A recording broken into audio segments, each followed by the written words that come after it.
Welcome to the Nerd Party.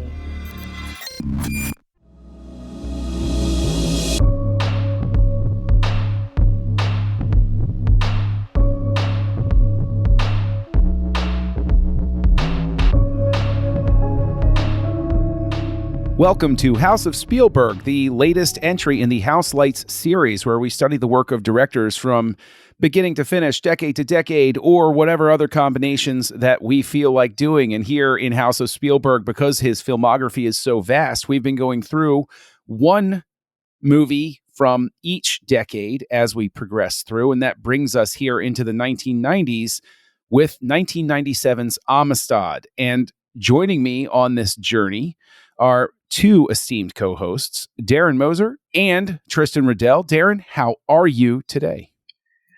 Doing well. Right off the bat, this was not what I was expecting at all, guys. You know, when you're walking along Blockbuster, kids ask your parents, and you're looking at the A section, and you might see movies like Amistad or Amadeus, as you might have thought that this movie was going to be about, the Mozart biopic. No, this is not Amadeus. It was not a romping time in classical music. But beyond that, I'm looking forward to discussing another Spielberg film with you both. And we will make a point, since you thought it might have had to do with Amadeus, to discuss the score by John Williams this time instead of tacking it on as an afterthought.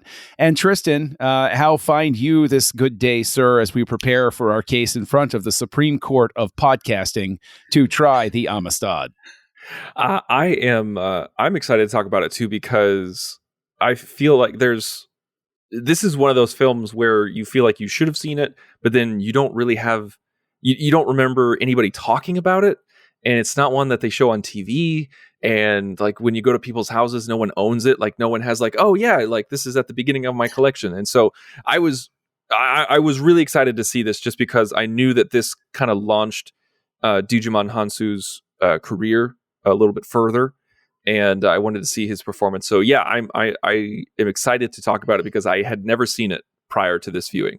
I have, but I am excited to talk about it as much as I'm excited that people might talk about us out there on social media or even in the Apple, iTunes, podcasting world or whatever. If you're enjoying Houselights, please, by all means, drop us a star rating and review. We would very much appreciate it. We may even read your review here live to tape on the podcast. And of course, you can reach out to us on social media. If you go to Twitter, we are at Join Nerd Party, and you can search for the Nerd Party on Facebook and Instagram. We do not yet have a TikTok channel, but I can promise you I'll never be a part of it if we do. So I'm the only one that watched Amistad. I watched it on home video many years ago at this point. And have not revisited it since, but it was a film that made an impression on me. So, Darren, I know that you went in with a different set of expectations, and I know that this is your first time viewing it. So, I want to know, when the film first starts, is this a film that grabs you and keeps you engaged from the get-go, or is this one that it took a little bit for you to connect with and to get into? What was your experience here? It definitely grabbed me. There's kind of 2 points where I was not unsure, but I was kind of like, where is it going to go? And obviously it starts off with the taking back of the Amistad, which is a slave ship. And yeah, right off the bat, you're like, oh, okay. Oh, this is the kind of movie this is going to be. It's like a night scene and the rain and lots of death and dying and blood. And yeah, it's, I immediately, I'm like, okay, I need to look this up, but not spoil myself. So I just looked up, what is Amistad rated? And it's like R. And I'm like, yes, that makes sense. Absolutely. But it was interesting because for a moment after that whole flurry of emotion has happened, and it's just them and the two, white crew members, I had a moment where I thought, is this a story of them getting back to land? Is the entire movie going to take place on the boat? Because again, I have no context for what this movie is about. And so I'm like, that could be interesting. Like, and I don't know what any of these people are saying because they're not subtitled all the time. Sometimes they are, sometimes they're not. And I think they do it well in the subtitling of this movie. But there was another moment where once they do get back to land, I was confused for probably about 10 minutes because I did not know where we were. I thought we had gone back to Africa because that was the last place I told we were sailing. And I did not realize that we were now in Massachusetts or Connecticut. And obviously in 1861, the garb of the, police, like that's not standing out to me. I don't realize that that's where we are. So it took me a moment to realize, oh, we're in America. Okay, there's no pomp and circumstance playing. I need something, guys. I need something to anchor me on where we are, a title card or something. But again, you wanted like a bald eagle just to like swoop into frame. I needed it, little stars and stripes playing, and maybe the flag's got a couple less stars, so I can tell, oh, this is a period piece, obviously. But then beyond that, though, I was definitely in, and I'm starting to pick up familiar faces. We have Morgan Freeman. I'm like, I think that's Anthony Hopkins, which is funny because he's way older now, and they probably aged him a lot for this movie in the late 90s. But and then I was like, is that, again, I don't want to look it up because I don't want the blurbs showing up in the internet, but I'm like, is that Matthew McConaughey? I think that's it. But again, it's hard watching these without the IMDb page pulled up, but it is worth it for the surprises as it goes. But overall, to answer your question, I was hooked the whole way through. Oh, it's a legal drama. It's, I'm assuming based on a actual thing that happened.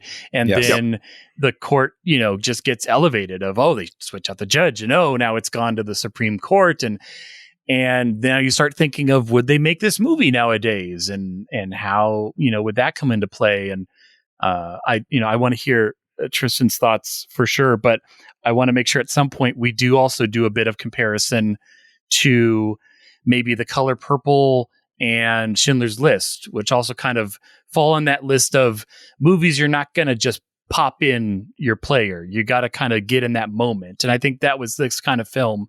It's a great film, but you got to kind of be in the mood for that much cultural gut punch and absorbing the topic of what they're going through.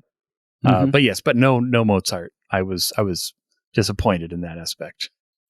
So Tristan, with that in mind, with Darren's reaction in mind, let's turn to you and your first reaction on watching it here. Like, how similar sort of a reaction did you have, or how different was it for you? Was there any sort of problem with latching on and grabbing onto the narrative here? Did you have any sort of challenge with the structure of the story or the way Spielberg was presenting things? Well, I'm actually quite glad you asked that question at the end there. I didn't have any struggle latching onto it. Like, I vaguely knew the story of Amistad, but I'd never seen the movie. Like, I knew that it was a how do I put this? Like a legal footnote in our history as the lead up to the Civil War, and but I knew the general story of it, but I didn't know how it ended. Like, I honestly couldn't remember how it ended. I just remembered how it began. So it was actually quite not a surprise, but like I was pleasantly I'm at escape for words. Like, I'm glad I didn't know the end, just so I could enjoy the ride with the characters. Mm-hmm. And, but how it was presented and everything like that, like, Darren, actually, you kind of piqued my interest there when you said, like, oh, wait, is this going to be like the story that follows them and their way back home and everything like that? When I was watching this movie, it was very well made. I enjoyed myself, and I think it's a good film. I think it's, I don't think it's a great film. I think it's well made, but how it's presented, I think it's lacking in little ways, because as I was watching it, I was glad that we stayed with the Africans. I'm glad that we stayed with Cinque a lot. And I'm glad that we didn't forget their perspective, because I feel like a lot of films, especially a lot of films in the 90s and 2000s and everything like that, they leave people who are subjected to these heinous crimes and genocide, and martyrdom, and they just kind of leave them as martyrs, and they're just kind of this force in the background to be pitied, and they aren't the driving force for the story. The driving force is the people surrounded by the tragedy, not the people within the tragedy. But with that said, I feel like this movie could have been even better if we focused on Sin-K and the people more.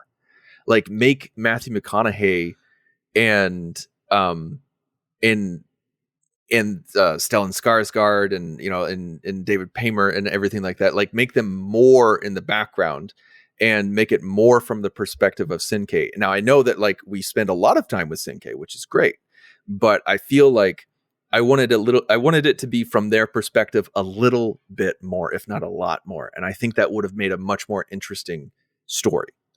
The challenge I would throw on that is that the decision, and I think it's a very correct one. I like the fact that Spielberg basically throws subtitles out the window, which is typically a more art house type of decision.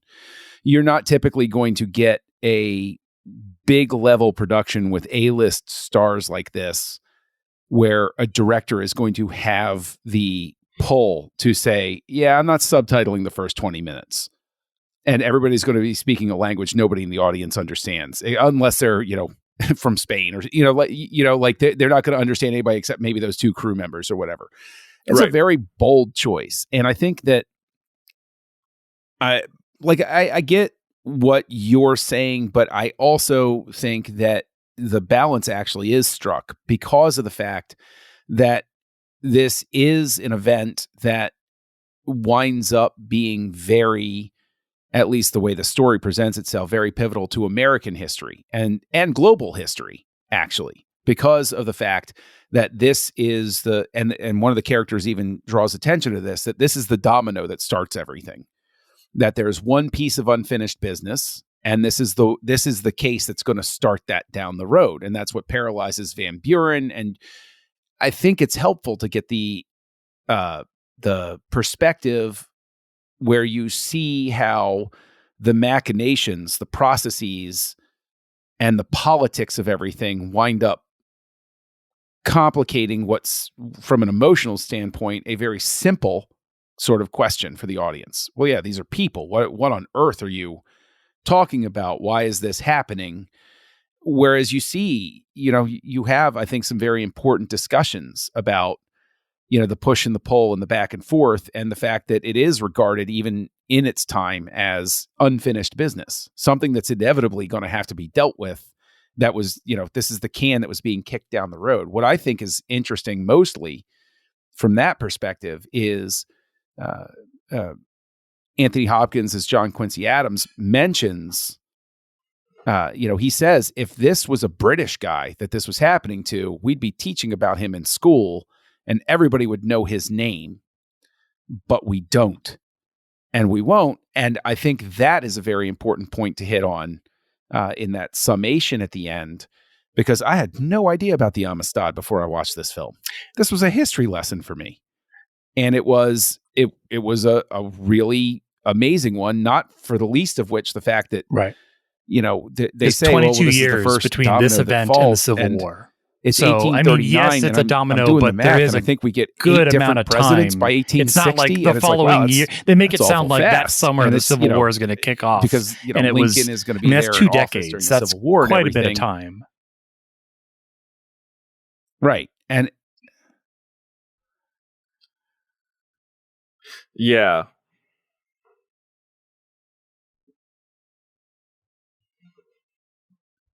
That's true. It's a bit of time. It's more time to us now than it was then. Things I think that's one of the things that's helpful at the end with the time compression, showing everything that happens over the following 2 decades very quickly, is the methods of communication, organization, bureaucracy, everything moved slower back then. I almost wish there was more attention brought to the fact when Morgan Freeman goes up to talk to Anthony Hopkins, and he says, "I came all the way here to talk to you." And as a modern audience, and I actually, this thought actually hit my head where I was like, "Oh, well, like from my perspective, yeah, I would hop on a flight and fly 2 hours up there and go see you." But he would have traveled weeks to go up, by carriage to go see John Quincy Adams and make this appeal to him. And so, I think that's I think a good point. I think that's a relevant enough point. The focus on to sort of hit on is that history moved a lot slower before we had. And Anthony Hopkins' character even says it outright. It's like, this is your story.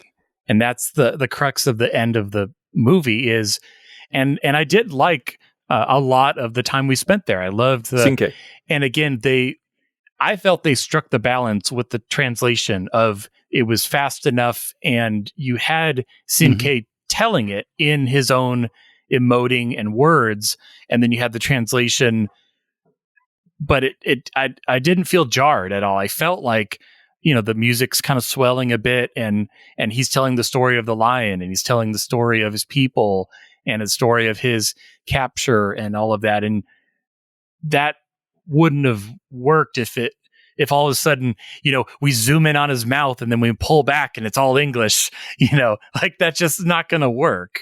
Cause it wouldn't, especially in the courtroom scenes where, I love, language and the lack of communication is a pivotal part of this entire movie.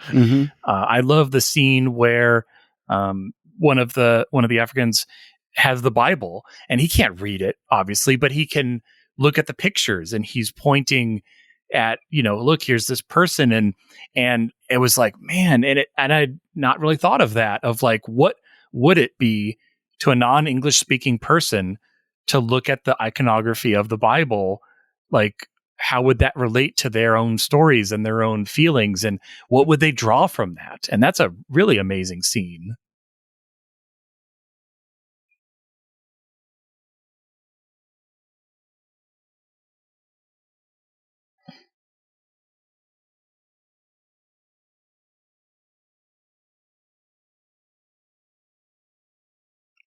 I agree. And I think that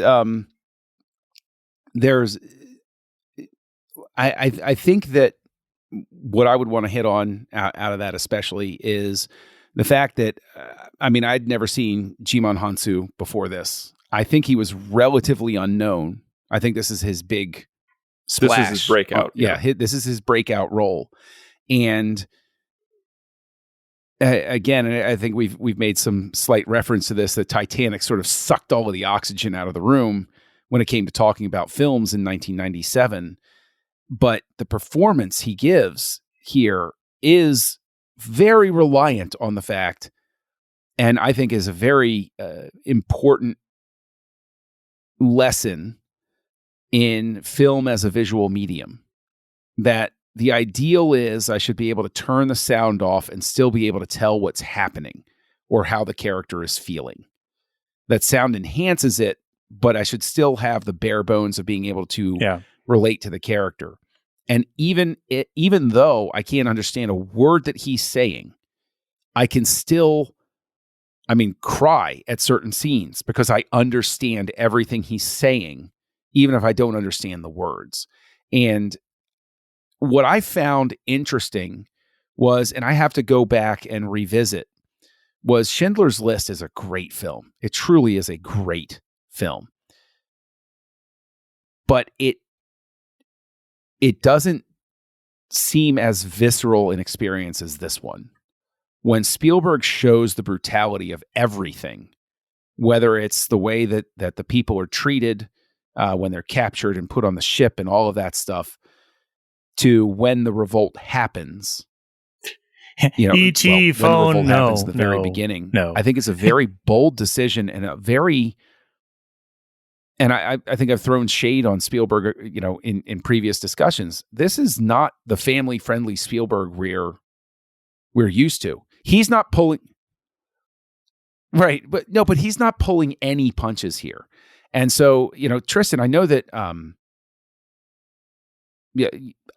and the thing is, I'm not saying, no, I'm not. The thing is, I'm trying to struggle for phrasing it because you and I have different tolerance levels for violence on screen.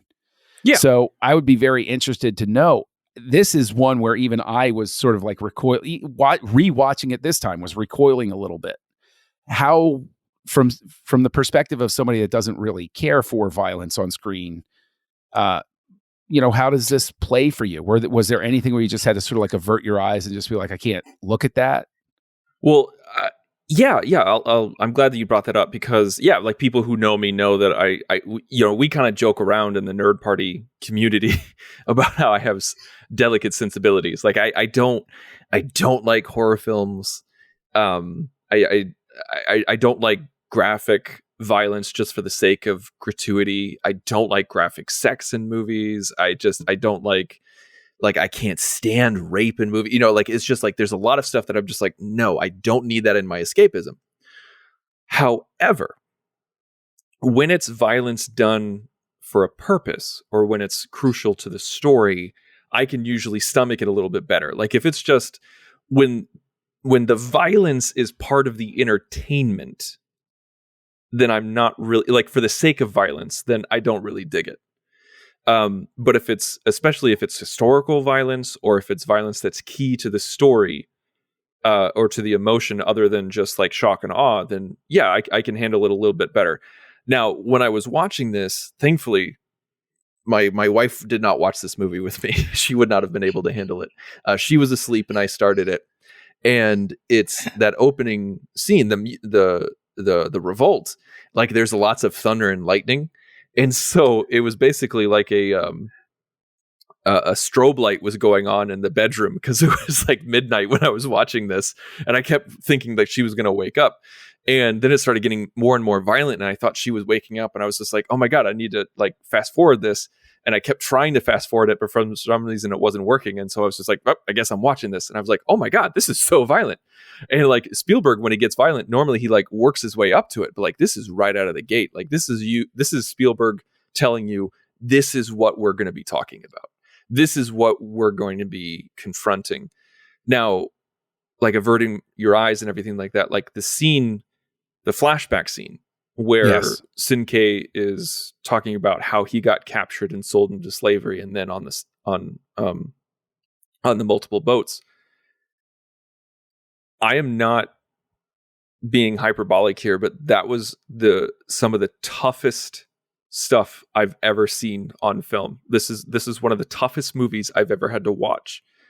I didn't cry. I wept during that scene.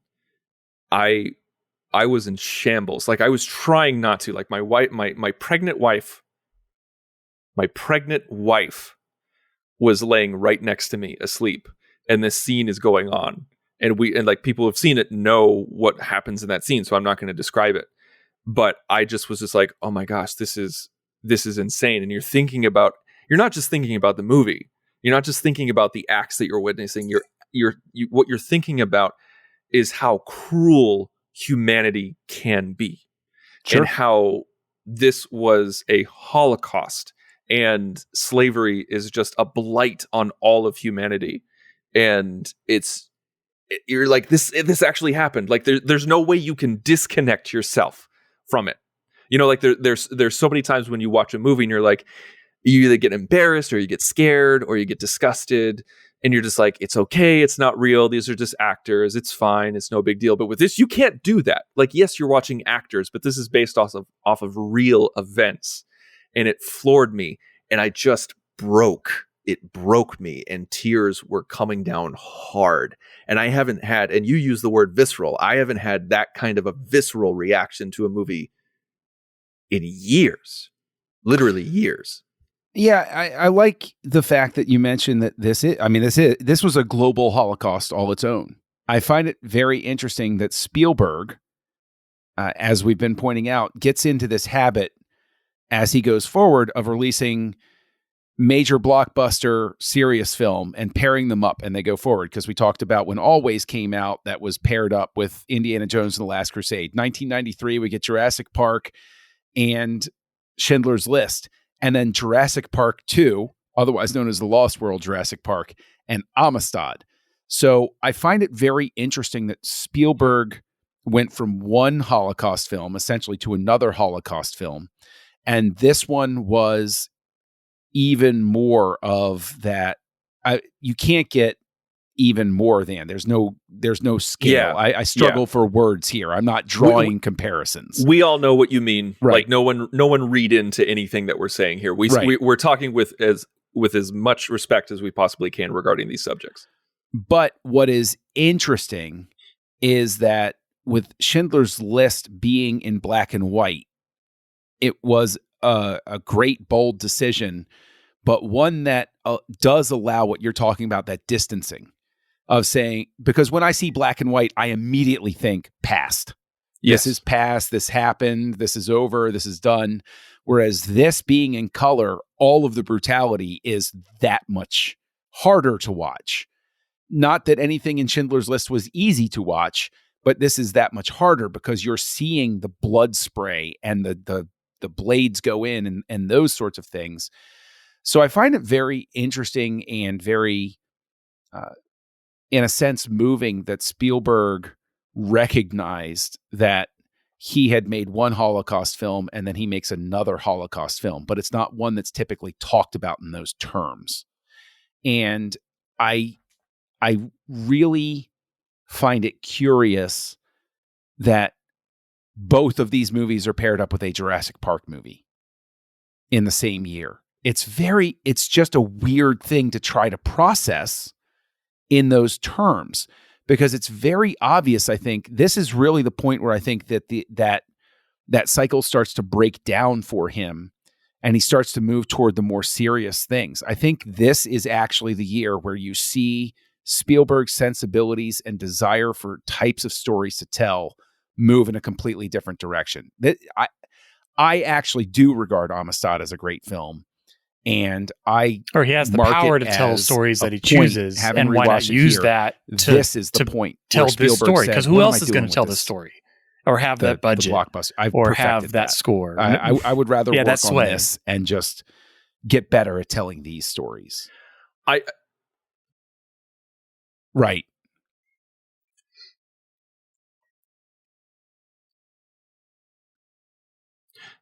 That's sway. Right. Yeah, he can write at this point, especially after Jurassic Park, he can write his own ticket.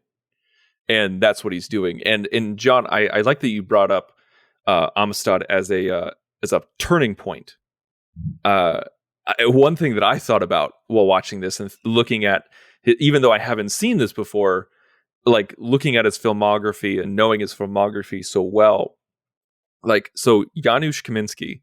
So I'm blanking on his name and I apologize, but Janusz Kaminski didn't shoot Jurassic Park, but he shot. It was, I believe that was Dean Cundey. Thank you, Dean Cundey. I knew it was a D and a C. Legendary cinematographer in his own right. My apologies, because I knew I was going to anger some people by not remembering that. But he shot Jurassic Park, and then Janusz Kaminski came along and shot Schindler's List. And then ever since then, it's been Spielberg and Kaminski. And so we go with Schindler's List. That's its own unique style. Like, it's clearly Spielberg. It's also clearly Kaminski, but it's different. You know, like they were trying some different, unique things with the camera and the look and the feel. It's not your typical meetup. And then you go to The Lost World, which is its own thing. I mean, fine. You know, it's like, it doesn't really establish the look. This is not a criticism of the movie. I don't want to get into it. Sorry. Thank you for saying that. Not get into it. Not get into it. And then we get to Amistad. This is the movie, I think, visually speaking, is modern Spielberg. Yes. This is where we get the look and feel of Spielberg and Kaminski. Like, this is the movie where it's just like, oh, this is how we're going to make movies now. Like, you look at every single courtroom scene, and it's like perpetual sunset in every single courtroom scene. And it's like kind of glowy, like behind everybody, like people on opposite sides of the room, but the sun is always behind them. It's so weird. Yes. The compass is broken. We have no sense of north, south, east, or west. Or like but you know what I'm saying? Like when you think about it, like even if like you've never watched this film before, and I just turn the sound off, and he's just looking and up just and showed you a couple of shots and pivoting, scenes, you'd be like, "Oh, where this he's is modern still Spielberg." in the sky is like, revolving "Oh yeah, this is the around as he's trying to navigate." Do you guys agree? Back Do you home, disagree? and I can't tell what he's saying, but I'm getting the feeling of like I want to make the stars look like I remember them, and if I make them look like I remember them, then we're on our way home. Whether that's true or not, but that's and again, as violent as it is, I mean, just that opening shot of his brow and eyes and the minimal lighting, but I never felt like this movie was underlit. It wasn't like, in a lot of modern movies, like they love making things dark to the point where you cannot see what is going on and they're hiding their sins in the shadows. This was an art piece of visual darkness and again, just like you said, the visceralness, like when he's pawing and chipping at the nail and I'm like, I know that he's going to have bloody fingers as soon as there's enough light to see that, but it takes like a couple minutes for that light to get to that level. And then the whole storm and the opening scene, it's easy to say, oh, well, that's, look at how that was shot versus a courtroom scene. Yeah. But even as you pointed out, there is thought. This is Spielberg. There is thought to every shot. It's not just, okay, well, they're in the courtroom, so I guess put a key light there and a fill light there. And no, we're telling the story with the light. We're telling the story with the people and a lot of the courtroom shots were not from the audience looking at the judge. It was always behind the judge. We were always looking out at, yes, you would occasionally have the crossover shot, but almost always our back was to the wall of the judge. And we were looking not at the judge, we were looking at the counselors and the audience. Well, because everybody was coming out of the woodworks, asking I noticed that for these slaves. But that was an interesting choice where most courtroom scenes I can think of are the other way, where we're 9 out of 10 shots are looking towards the back wall where the judge is sitting. Different from the Supreme Court case, but in that main court, that's a choice.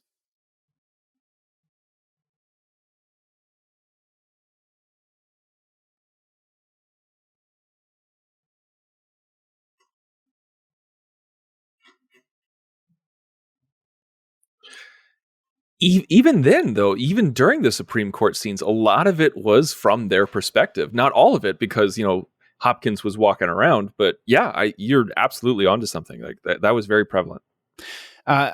Whenever I see courtroom scenes, this is a quick rabbit hole detour.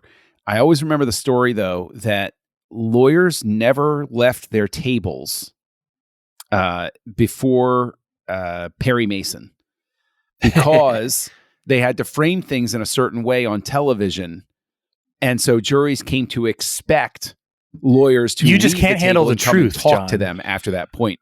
But if this were to be very historically accurate, they would have stayed at their table and talked, because you wouldn't have left your table without permission from the judge, sort of thing.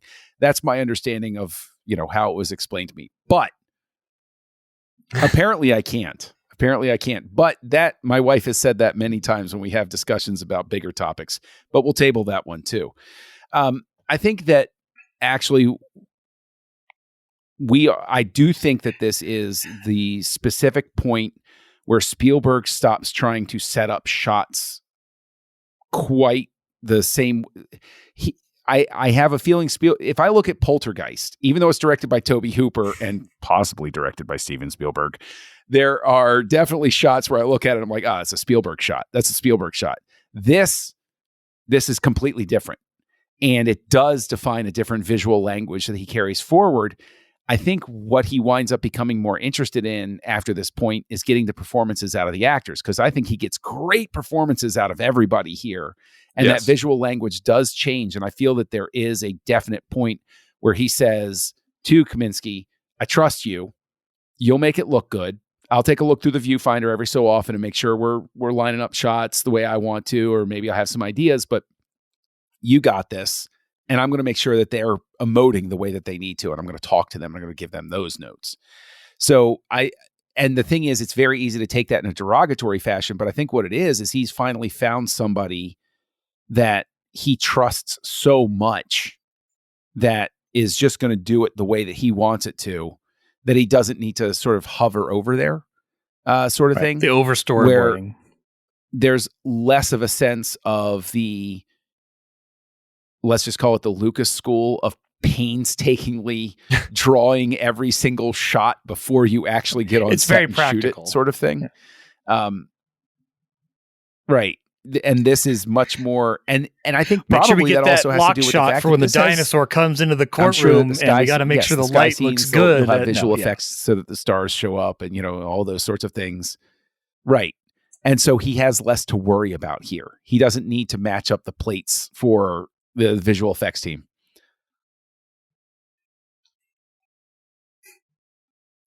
Exactly. Exactly. As a side note, just a real quick side note, I was listening to a podcast that had Quentin Tarantino on it, and he was kind of bashing Roger Deakins a little bit. And yeah, I was just kind of like, oh, okay, all right. Stay in your lane, bro. I was like, all right, Dick, okay. Yeah. But he was, what he was talking about, because like Deakins is all about digital now, and about how, you can manipulate so much more with digital, and you can use less lights, and you can make it look real. And like, think about like what you could do, like what he did in Sicario with low light, like you couldn't do with film and everything like that. And Quentin Tarantino was talking about how that's lazy, and how it's just like, like how like what you shoot is what you get on film, but with digital you can just make it look however you want later. And he was talking about how like, yeah, you don't need this truck, you don't need that gear truck, and you don't need these 5Ks and everything like that. But what he was talking about, like when it was shooting on film, and you kind of referenced it a little bit, is like when you shoot on film, you have to make sure what you got is what you got. And when you shoot on digital, you can worry about it later. But yeah, it's just like if you shoot practical and on film, you're like, okay, it's there. We got it. It's in the can. And we don't have to worry about it later. And I think Spielberg actually that makes sense. Really couldn't worry about post-production with Amistad. Like he wasn't involved in the post-production that much at all, because he was working on pre-production and shooting Saving Private Ryan. Yeah, but I think the formulation or consideration, I should say, that Tarantino leaves out of that criticism is the fact that Spielberg has all of that experience practical. And so I think what Tarantino was trying to get at, and I know this is a different rabbit hole and everything, but I think what Tarantino was trying to get at and just not getting there is that somebody who has that practical experience coming to digital is a much different sort of thing than somebody who just is coming into the industry and has never done the types of shots where you have to worry about that it's going to go through the optical printer and line 3 things up. It's more second nature to Spielberg, just like effects guys who've been doing it since the 70s. Their digital shots always seem, to my eye, to look a little bit sharper and a little bit better put together, because they still come from that tradition of having to think through everything. Yes. And so I think that's what Tarantino was probably getting at, but in his typical sort of hyperactive way, not quite getting to. But I do want to speak specifically. I want to give us enough time to actually address the score, because this is Williams working with Spielberg, and he's got a different sort of task. And while this is Spielberg releasing 2 films in 1 year, this is also Williams doing The Lost World and Amistad. And so, Darren, I'll kick it to you I first. think it was the right amount of restraint. What did you think of the score? Was the score too present? I don't want to say typical, was but it, like, was it too demonstrative, or was African this the right amount of that you play when you want to invoke thinking of a continent? Things? And it's almost a trope at this point. Kind of like there's the sound of Asia, there's the sound of, like, we're conditioned to that, and you can't really stray too far from that, or people, unless you've really rooted it, you don't know what you're listening to. What am I supposed to be feeling? But yeah, there were, again, when we got it's almost like wide shots versus tight shots. And when we got into the tighter shots, like the story of the lion and the moments of testimony and, the impact of the dinner scene and, talking about America and Civil War and all that stuff, like when you're breathing in and you're holding your breath in those moments, that's, when the score is more poignant. But then on the wider shots, I felt that, it balanced. I did notice it more than some of the other ones we picked out of this smattering of decades. But again, it also did feel a little more themed. There was more themes coming through in a traditional John Williams style. Not so far as this is the theme that always pops up when John Quincy comes on screen. Like it's not Star Wars. It's not like that, but it did have more of a balance, like you said, unlike some of the other choices like Sugarland or things like that, where I'm just like, it's there, it's music. It's no Indiana Jones,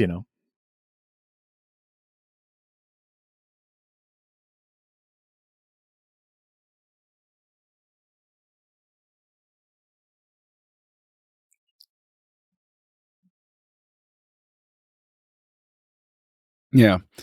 Tristan, how did you react to the score? Was it unobtrusive? Was it overbearing? How did you feel it fell? I thought it was overbearing at times. I felt specifically whenever John Quincy Adams was on screen, I felt like it was way too over the top and honestly too loud at parts. Where it was John Williams and Spielberg. I know that Spielberg gets a lot of criticism for this, and this word is overused in terms of his works. But I felt like the Adams theme was indeed saccharine. It was, oh good Lord, a fabled hero is gracing us with his presence. He is on the screen, everybody. John Quincy Adams, the one and only, is on the screen. And that was the music. It was too verbose and too sweet, and it was too in your face. Other times, I felt like it was great. I felt like the courtroom music, besides the monologue, I thought was quite good, and I felt like the gut wrenching scenes with the violence had very powerful music. I don't even think you needed it, but it did very much amplify those moments. I'd say half of the time it was okay. The other half, it was a little too in your face, but specifically the John Quincy Adams themes.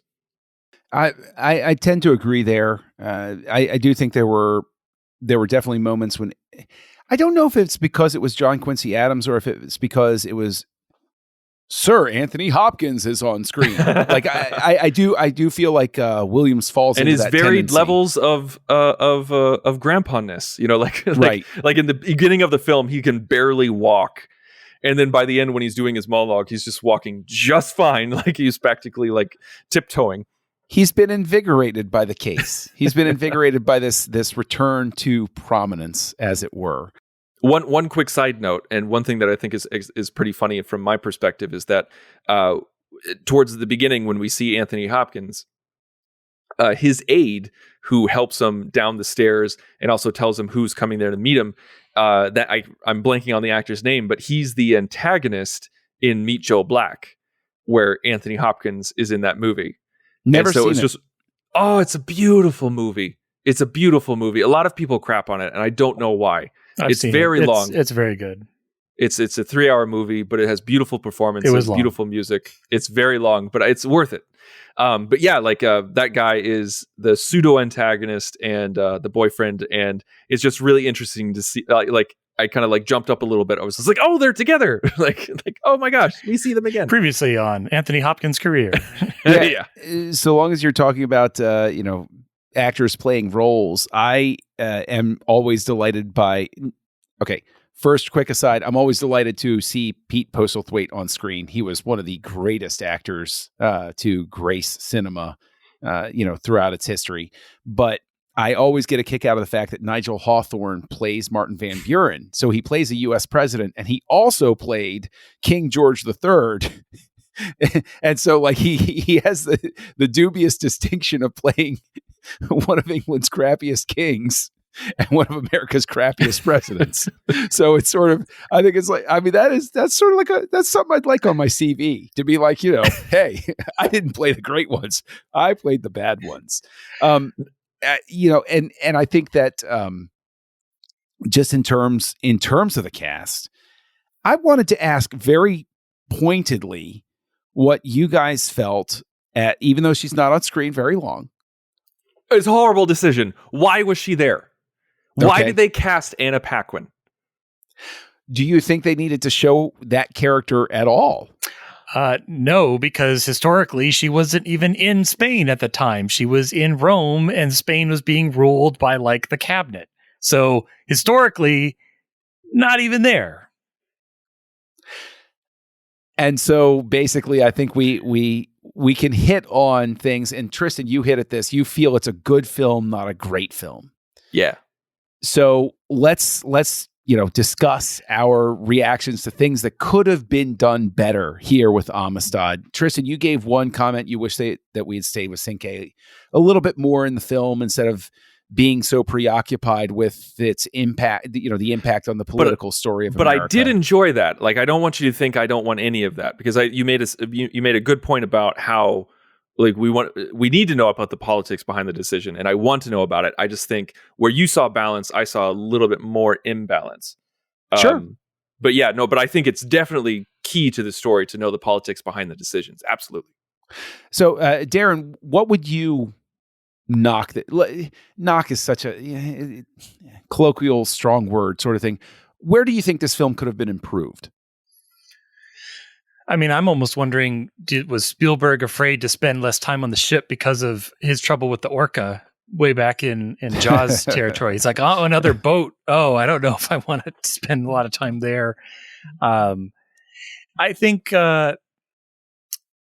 like we stated before, a little bit more of the story of the 44 Africans. I mean, we had a few drawn out, but really they're just the group.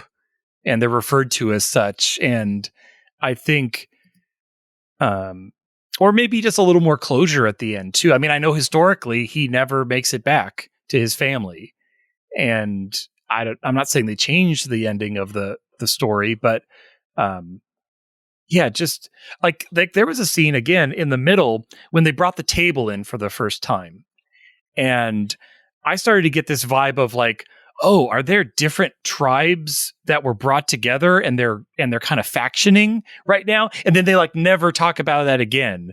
And I was like, that's kind of really interesting. Like, because maybe one tribe is like, you don't speak for us. Like, you're just in your group. Or maybe they didn't understand the translator because they just kind of, at the end, it was like, no, they all speak, at the end, they all speak that one language, which again, I also want to, with Mende, I want to call out for James Covey, and I'm going to try the name. I'm not even going to try. It's Go for it. Go for it. Come on. I believe in you, Darren. You can do this. Chiwetel Ejiofor? That's as close as I would get. Chiwetel, I love that actor. No, it's Chiwetel Ejiofor. I was 5% away. I was close. You were very close. You were very close. Who would also later appear in 12 Years a Slave as the main character in that, as the protagonist in that story. He's a fantastic actor. This was his debut. This was his theatrical debut. Really? Yeah. Oh. I loved him. He's also the bad guy in Serenity. That's what I was going to say. Serenity I know as the villain. I loved him. And every time Kinky Boots, he shows up on screen, I'm just like, okay, we're in for a good performance, because he is amazing in anything he's in. And this little role, and again, he has to act and emote just as much. He's the middle part of the translation. So his reaction to how he repeats the words is just as important as how they're spoken in Mundi and Mende. Yeah, and Mende. See, I'm 5% away. I'm close. Okay, random question here. Why on earth was David Paymer, his portrayal as Secretary John Forsyth, why did he get the only subtitle? Like he got the only title in the movie.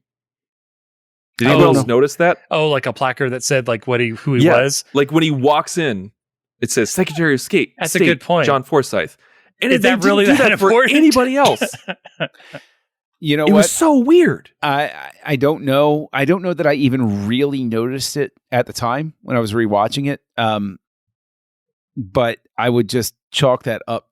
Maybe it's because he's the real decision maker with what was happening at the time. Like Van Buren was Van Buren campaigning, and this was really the guy that was pulling the strings, as it were, for the court case. Maybe that's why they felt compelled to do it. But why not just introduce him, like throw in some exposition, like, oh my gosh, Mr. Forsyth, like, thank you so much for being here. I have a letter here from Mr. Forsyth, the Secretary of State of the United States of America. Oh, yes, here you are, Mr. Secretary of the... It's like, okay, we get it. We know who you are. It was just so strange. Unless I missed it where they did it again, but I don't think they did. I don't think I didn't notice.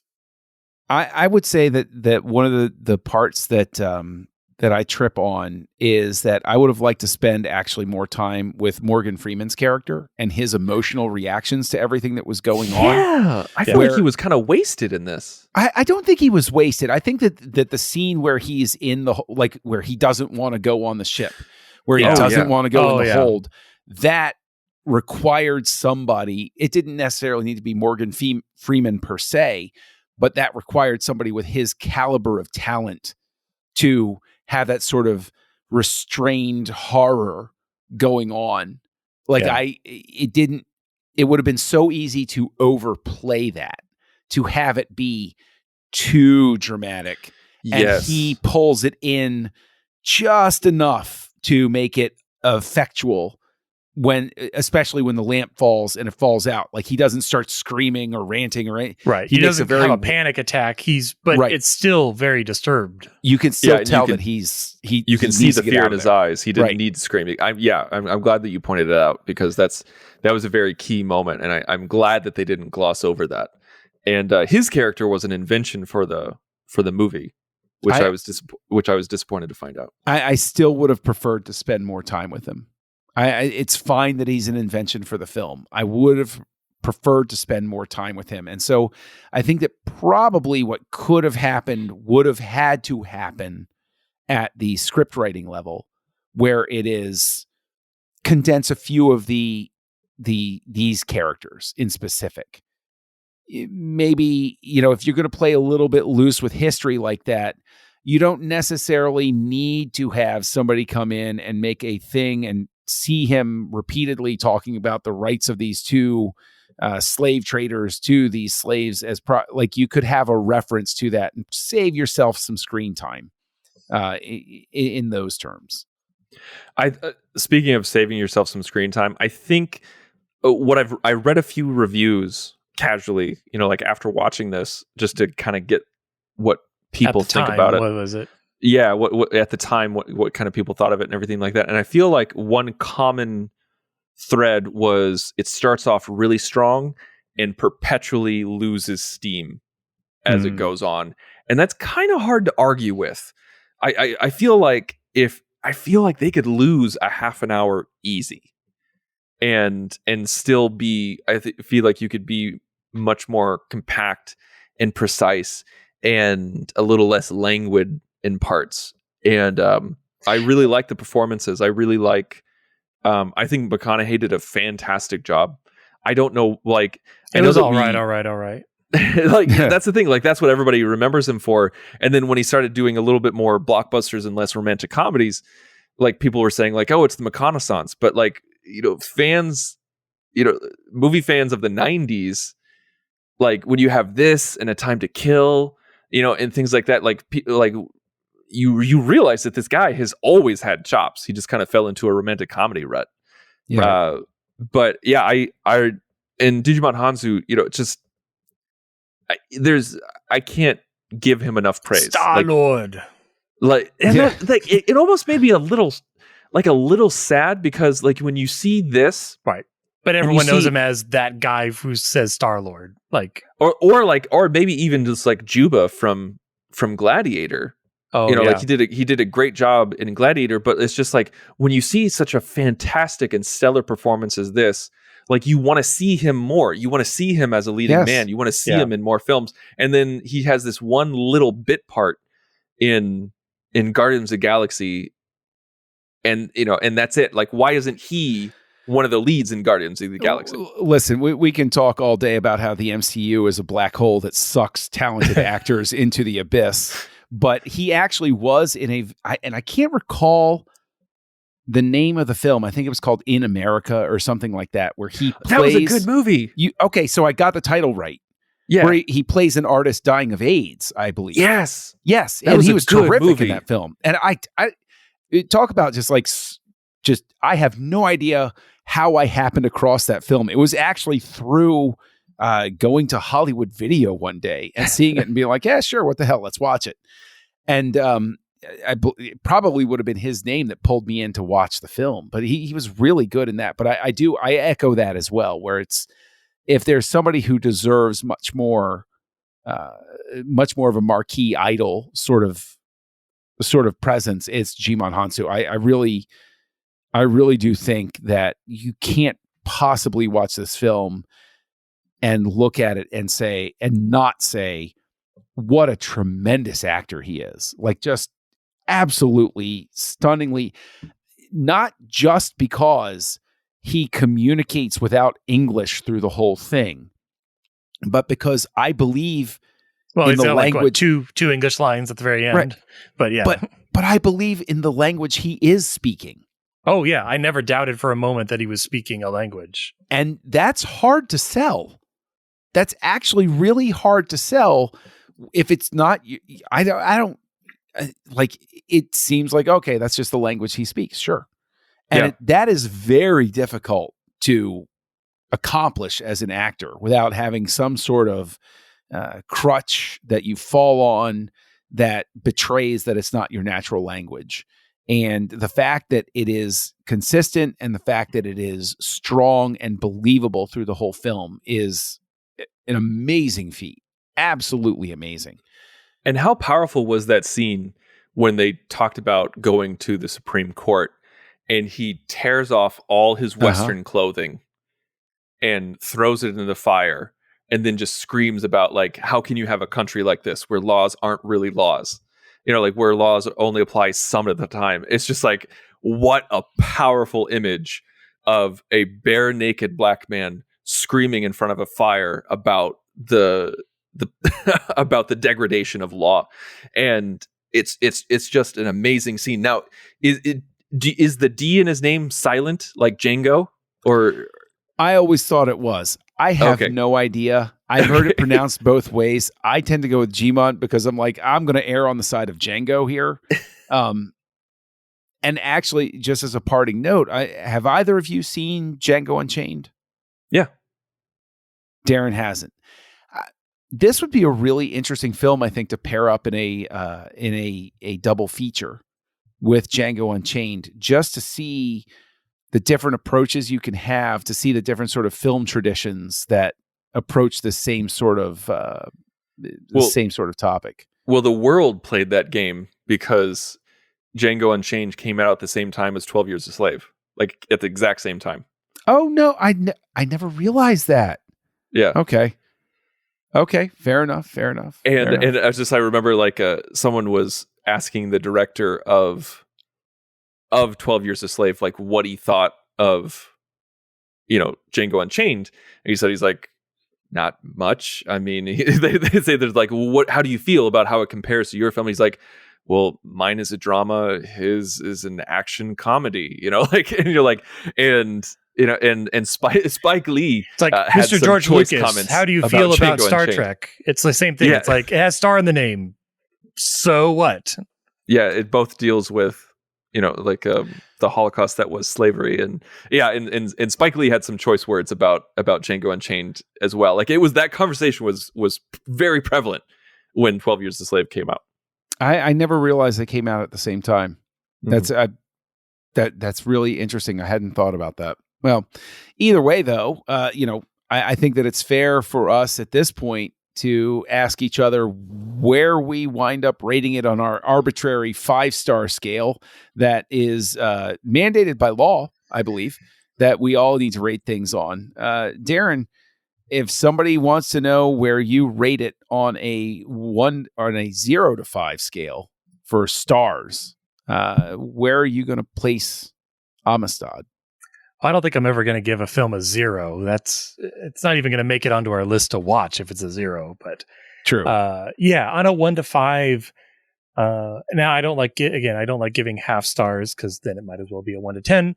But I'm going to give it a 3. I think it's a solid film. It again, I'm not saying it's a 3 because it's not this popular movie that I watch all the time.